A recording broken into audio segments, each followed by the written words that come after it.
ನಮಸ್ತೆ ಆತ್ಮೀಯರೇ. ಸಾಮಾನ್ಯ ಜ್ಞಾನಗಳ ತತ್ವಸಾರ ಜೀವನದ ಆಧಾರ.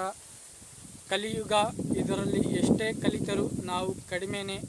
ಹಾಗೆ ಇಂದಿನ ವಿಡಿಯೋದಲ್ಲಿ ನಾವು ಶಿಕ್ಷಣದ ಬಗ್ಗೆ ಮಾತನಾಡುತ್ತಿದ್ದೆವು. ಈಗ ಅದನ್ನೇ ಮುಂದುವರಿಸುತ್ತಾ ಹೋಗುವಂಥದ್ದು. ಬನ್ನಿ ಆತ್ಮೀಯರೇ. ಶಿಕ್ಷಣ ಎನ್ನುವಂಥದ್ದು ನಮ್ಮ ಪ್ರಾಚೀನ ಕಾಲದ ಶಿಕ್ಷಣ ಇದ್ದಾಗೆ ಇರಬೇಕು. ಯಾರಿಗೆ ಯಾವುದರಲ್ಲಿ ಹೆಚ್ಚು ಆಸಕ್ತಿ ಇದೆಯೋ ಅದರತ್ತ ಮುನ್ನಡೆಸುವ ಪ್ರಯತ್ನ ಮಾಡಬೇಕೇ ಹೊರತು ನಮ್ಮ ಆಸೆಗಳನ್ನೆಲ್ಲ ಅವರ ಮೇಲೆ ಹೊರಿಸಿ ಅವರ ಆಸೆಗಳನ್ನು ಅದುಮುವಂತಹ ಪ್ರಯತ್ನ ಮಾಡಬಾರದು. ಅದಕ್ಕೆ ದಯವಿಟ್ಟು ಇಂತಹ ಪ್ರಯತ್ನ ಮಾಡಬೇಡಿ. ತಮ್ಮ ಮಗುಗಳಿಗೆ ಅವರದೇ ಆದ ಬುದ್ಧಿಶಕ್ತಿಯನ್ನು ಅರಳಿಸುವ ಪ್ರಯತ್ನ ಮಾಡಿ ಅವರನ್ನೇ ಈ ದೇಶಕ್ಕೆ ಒಂದು ಕೊಡುಗೆಯಾಗಬೇಕು ಅನ್ನೋ ರೀತಿಯಲ್ಲಿ ಬದುಕಿಸಿ ಬಾಳಿಸುವಂತಹದ್ದು. ಮುಖ್ಯವಾಗಿ ತಂದೆ ತಾಯಿಗಳು 100% ನೀವು ಸ್ಪಷ್ಟವಾಗಿದ್ದರೆ, ನಿಮ್ಮಲ್ಲಿ ಇಂತಹ ಜ್ಞಾನಗಳು ಇದ್ದರೆ ನೀವು ನಿಮ್ಮ ಮಗುವಿಗೆ ಇಂತಹ ಒತ್ತಡಗಳನ್ನು ಹಾಕುವುದಿಲ್ಲ. ನಮಗೆ ಗೊತ್ತು, ಎಲ್ಲರೂ ಈಗಿನ ಕಾಲದಲ್ಲಿ ಸಾಮಾನ್ಯವಾಗಿ ಈಗಿನ ಶಿಕ್ಷಣದತ್ತ ವಾಲುತ್ತಿರುವಂತಹದ್ದು. ಇದು ತಪ್ಪಲ್ಲ, ಅವಶ್ಯಕತೆಯೇ. ಆದರೆ ಜೀವನವೇ ಇದೇ ಶಿಕ್ಷಣದತ್ರ ಆಗಿಬಿಡಬಾರ್ದು. ಅದಕ್ಕೆ ನಾನು ಹೇಳ್ತಾ ಇರೋದು, ಎಷ್ಟು ಬೇಕೋ ಅಷ್ಟು ಕಲಿಸಿ. ಸಾಮಾನ್ಯ ಜ್ಞಾನ, ಪ್ರಪಂಚದ ಜ್ಞಾನ, ನಮ್ಮ ಇತಿಹಾಸ, ನಮ್ಮ ಪರಂಪರೆ, ನಮ್ಮ ಸಂಸ್ಕೃತಿ ಸಂಸ್ಕಾರಗಳ ಬಗ್ಗೆ ನಿಮ್ಮಿಂದ ಆದಷ್ಟು ಅವರಿಗೆ ತಿಳಿಸಿಕೊಡುವಂತಹ ಪ್ರಯತ್ನ, ಅವರನ್ನೇ ದೇಶದ ಕೊಡುಗೆಯನ್ನಾಗಿ ನೀಡುವಂತಹ ಒಂದು ಪ್ರಯತ್ನ. ದೇಶದ ಕೊಡುಗೆ ಅಂತಂದರೆ ನೀವು ಬಿಟ್ಕೊಡಿ ಅಂತ ನಾನು ಹೇಳೋದಿಲ್ಲ. ನಿಮ್ಮಲ್ಲಿಯೇ ಇದ್ದು ನಿಮ್ಮನ್ನೇ ಸಾಕಿ ಅವನಿಗೆ ಆದರ್ಶಯುತವಾಗಿ ಬಾಳುವಂತಹ ಒಂದು ನಿಟ್ಟಿನಲ್ಲಿ ಅವನಿಗೆ ಪ್ರೋತ್ಸಾಹಿಸಿ, ಹಾಗೂ ನೀವು ಹೇಗೆ ಬದುಕಿ ಬಾಳುತ್ತೀರೋ ಅದರ ಆಧಾರದ ಮೇಲೆ ನಿಮ್ಮ ಮಗು, ನಿಮ್ಮ ಮಕ್ಕಳು ಜೀವನ ಸಾಗಿಸುವಂಥದ್ದು.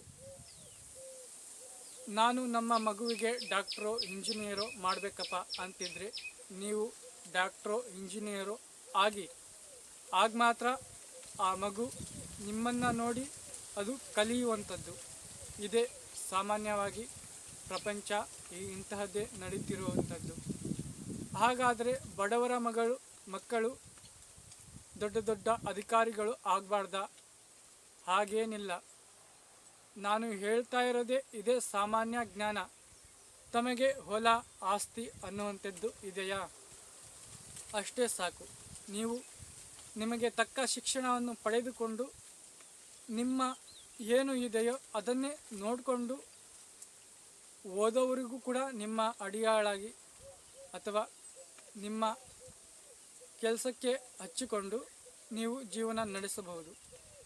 ಆದರೆ ಸಾಮಾನ್ಯವಾಗಿ ನಮಗೆ ಹೊಲ ಇಲ್ಲ, ಏನಿಲ್ಲ, ನಮಗೆ ಯಾವುದೇ ಹಿಂದಿನ ಪೀಳಿಗೆಯ ಅಥವಾ ನಮ್ಮ ತಾತ ಅಜ್ಜಿಗಳ ಯಾವುದೇ ಆಸ್ತಿ ಇಲ್ಲ, ನಾನು ಈಗ ಓದಿದ್ದರೆ ಮಾತ್ರ ನಾನು ಬದುಕುವಂಥದ್ದು. ಅಂತಹ ಪರಿಸ್ಥಿತಿ ಉಳ್ಳವರು ತಮ್ಮ ನಿರ್ಧಾರವನ್ನು ದೃಢಪಡಿಸಿಕೊಂಡು ನಿಮ್ಮ ಗುರಿಯತ್ತ ನೀವು ನೇರಯುತವಾಗಿ ಈಗಿನ ಕಾಲದ ಶಿಕ್ಷಣದಲ್ಲೇ ನೀವು ಸಕಾರಾತ್ಮಕವಾಗಿ ತೆಗೆದುಕೊಂಡು ಅದರಲ್ಲೇ ಮುನ್ನಡೆಯಿರಿ. ಅದನ್ನೇ ಸಾಧಿಸಿ ನೀವು ಆದರ್ಶಯುತರಾಗಿ. ಅದನ್ನೇ ನಾನು ಹೇಳ್ತಾ ಇರೋದು. ನಿಮ್ಮ ಸಾಮಾನ್ಯ ಜ್ಞಾನ, ನಿಮ್ಮ ಅರಿವನ್ನು ವಿಸ್ತರಿಸಿಕೊಳ್ಳಿ. ಯಾವ ಪರಿಸ್ಥಿತಿಗೆ ಯಾವುದನ್ನು ಆಯ್ಕೆ ಮಾಡಬೇಕು ಎಂಬುವುದು ನಿಮಗೆ ತಿಳಿದಿರುವಂಥದ್ದು. ಇದು ನಿಮ್ಮ ಮನಸ್ಥಿತಿಗೆ ಬಿಟ್ಟಿದ್ದು. ನಿಮ್ಮ ಮನಸ್ಥಿತಿ ಚೆನ್ನಾಗಿದ್ದರೆ ಎಲ್ಲ ಪರಿಸ್ಥಿತಿಗಳನ್ನು ನೀವು ನಿಭಾಯಿಸಬಹುದು. ನಾವು ಈಗ ಏನೇ ಮಾಡುತ್ತಿದ್ದರೂ ಅದು ಹಿಂದಿನ ಕಾಲದ ಪದ್ಧತಿಯ ಆಧಾರದ ಮೇಲೆ ನಡೆಯುತ್ತಿರುವಂಥದ್ದು. ವೇದಗಳು, ಚತುರ್ವೇದಗಳು, ಋಗ್ವೇದ, ಯಜುರ್ವೇದ, ಸಮವೇದ, ಅಥರ್ವಣ ವೇದ, ಇವುಗಳಲ್ಲಿ ಇಲ್ಲದೆ ಇರುವುದನ್ನು ನಾವು ಈ ಯುಗದಲ್ಲಿ ಏನನ್ನು ಮಾಡಿಲ್ಲ, ಮಾಡುವುದಕ್ಕೂ ಸಾಧ್ಯವೂ ಇಲ್ಲವೇ ಇಲ್ಲ. ನಾವು ಏನೇ ಮಾಡಿದರೂ ನಮ್ಮ ಹಿಂದಿನ ಕಾಲದ ಸತ್ಯಯುಗದ ಒಂದು ಆಚರಣೆ ಏನಿತ್ತಲ್ಲ ಅದರ ಮೇಲೆ ಅದರ ಸ್ವಲ್ಪವಷ್ಟು ಭಾಗವನ್ನು ಮಾತ್ರ ನಾವು ಈಗ ಅನುಭವಿಸುತ್ತಿರುವಂತಹದ್ದು. ಅಂತಹ ನಮ್ಮ ಹಿಂದಿನ ಕಾಲದ ಟೆಕ್ನಾಲಜಿ ಅಂತಹವುಗಳು ಇದ್ವು, ಹಾಗೆ ಇರುತ್ತಿದ್ವು. ನಾವು ಈಗಲೂ ಕೂಡ ಉಳಿಸ್ಕೊಂಡು ಹೋಗಬಹುದು, ಅದರತ್ತ ನಮಗೆ ಒಲವಿದ್ದರೆ ಮಾತ್ರ. ಹಾಗೆಯೇ ನಮ್ಮ ಪರಂಪರೆಯನ್ನು ಬಿಟ್ಟುಕೊಡಬೇಡಿ. ಶಿಕ್ಷಣ ಎನ್ನುವಂಥದ್ದು ಸ್ವತಂತ್ರ ಪಡಿಸುವಂತಹ ಶಿಕ್ಷಣ ಇರಬೇಕೇ ಹೊರತು ಒಂದು ಕೆಲಸ ಕೊಡಿಸಿ ಅದರಲ್ಲಿ ಬಂದಿಯಾಗಿರುವಂತಹ ಶಿಕ್ಷಣ ಇರಬಾರದು. ಶಿಕ್ಷಣ ಎನ್ನುವಂಥದ್ದು ಮಗುವಿಗೆ ಸ್ವತಂತ್ರಗೊಳಿಸುವಂತಹ ಶಿಕ್ಷಣ ಇರಬೇಕು. ತನ್ನ ಕಾಲ ಮೇಲೆ ತಾನು ನಿಂತುಕೊಂಡು ದುಡಿದುಕೊಂಡು ಸಾಕಷ್ಟು ಜನರಿಗೆ ಆಶ್ರಯವಾಗಿ ಆದರ್ಶಯುತವಾಗಿ ಬದುಕುವಂತಹ ಪ್ರಯತ್ನ ಪಡಿಸುವಂತಹ ಶಿಕ್ಷಣ ಇರಬೇಕೇ ಹೊರತು ಇತರರ ಆಸರೆಯೊಳಗೆ ಇದ್ದು ಇತರರಿಂದ ಬಂಧಿತನಾಗಿ ತಾನು ಬಂಧನದಲ್ಲಿ ಬದುಕುವಂತಹ ಶಿಕ್ಷಣವಾಗಬಾರದು. ಶಿಕ್ಷಣ ಎನ್ನುವಂಥದ್ದು ಸ್ವತಂತ್ರಯುತವಾಗಿ ಪೋಷಿಸುವಂಥದ್ದು ಆಗಿರಬೇಕು. ಅದೇ ನಮ್ಮ ಹಿಂದಿನ ಕಾಲದ ಶಿಕ್ಷಣ ಇತ್ತು. ಅವನು ಸ್ವತಂತ್ರವಾಗಿ ಇರುವಂಥದ್ದು, ಅವನಿಗೆ ಬೇಕಾದನ್ನೆಲ್ಲ ಕಲಿತು ಭೂತ ಭವಿಷ್ಯ ವರ್ತಮಾನ ಕಾಲಗಳನ್ನು ಸಹ ಅವನು ನೋಡ್ಬೋದಿತ್ತು. ಹಾಗೆಯೇ ಯುದ್ಧ ಕಲೆ, ಗಂಧರ್ವ ವೇದ, ಅಥರ್ವಣ. ಗಂಧರ್ವ ಅಂತಂದರೆ ಅವನು ಕಲೆ ಹಾಗೂ ನೃತ್ಯ ಕಲೆ ಇತರ ಹಲವು ಕಲೆಗಳನ್ನು ಕಲಿಯುವಂತಹ ಶಿಕ್ಷಣ ಆಗಿನ ಪದ್ಧತಿಯಲ್ಲಿತ್ತು. ಅವನು ಯಾರ ಆಸರೆಯಲ್ಲೂ ಇರುತ್ತಿರಲಿಲ್ಲ, ಸ್ವತಂತ್ರವನ್ನಾಗಿ ಬದುಕಿ ಬಾಳುತ್ತಿದ್ದ. ಅದಕ್ಕಾಗಿ ಅದನ್ನು ಸತ್ಯಯುಗ ಅಂತ ಹೆಸರು. ಸ್ವತಂತ್ರವಾಗಿರುವುದಕ್ಕೆ ಅದಕ್ಕೆ ಸತ್ಯಯುಗ ಅಂತ ಹೆಸರು. ಯಾರಿಗೆ ಎಷ್ಟು ಬೇಕೋ ಅಷ್ಟನ್ನು ಮಾತ್ರ ಅವರು ಪಡೆದುಕೊಳ್ಳುತ್ತಿದ್ದರು. ಈಗಿನ ಹಾಗೆ ಎಲ್ಲವೂ ನನಗೇ ಬೇಕು ಎಂಬುವಂತಹ ಮನಸ್ಥಿತಿ ಆಗಿನ ಕಾಲದಲ್ಲಿ ಇರಲಿಲ್ಲ. ಅದಕ್ಕಾಗಿ ಅದು ಸತ್ಯಯುಗ ಆಯಿತು, ಇದು ಕಲಿಯುಗ ಆಯಿತು. ಯಾಕಂದರೆ ಎಲ್ಲವೂ ನನಗೇ ಇರಲಿ ಎನ್ನುವಂತಹ ಪರಿಸ್ಥಿತಿಯಲ್ಲಿ ನಡೀತಿರುವಂಥದ್ದು ಈಗಿನ ಯುಗ.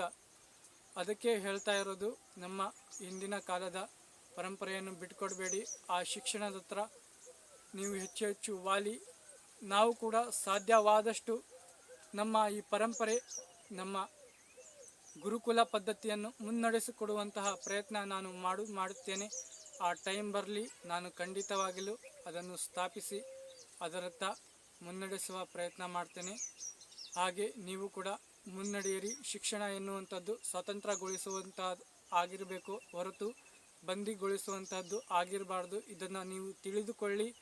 ಏನಾದರೂ ನಾನು ಮಾತಾಡಿದ್ದು ತಪ್ಪಾಗಿದ್ದರೆ ಕಾಮೆಂಟ್ ಮಾಡಿ, ನಾನು ಅದನ್ನು ತಿದ್ದಿಕೊಳ್ಳುವಂತಹ ಪ್ರಯತ್ನ ಮಾಡುತ್ತೇನೆ.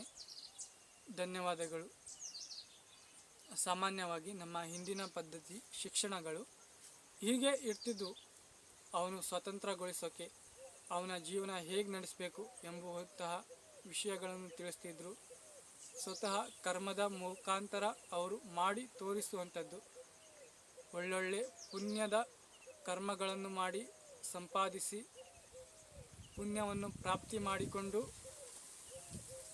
ನಮ್ಮ ಈ ಜೀವ ನೀಡಿರುವಂತಹ ಜೀವಾತ್ಮ ಆ ಭಗವಂತನಿಗೆ ನಾವು ಕೃತಜ್ಞರಾಗಿದ್ದು ನಮ್ಮಿಂದ ಆದಷ್ಟು ಒಳ್ಳೆಯ ಕೆಲಸ ಕಾರ್ಯಗಳನ್ನು ಮಾಡುತ್ತಾ ಪರಿಪೂರ್ಣವಾಗಿಸಿಕೊಳ್ಳುವಂಥದ್ದು. ಧನ್ಯವಾದಗಳು. ಮತ್ತಷ್ಟು ವಿಷಯ ಮುಂದುವರಿಯುತ್ತಾ ಹೋಗೋಣ ಮುಂದಿನ ವಿಡಿಯೋದಲ್ಲಿ.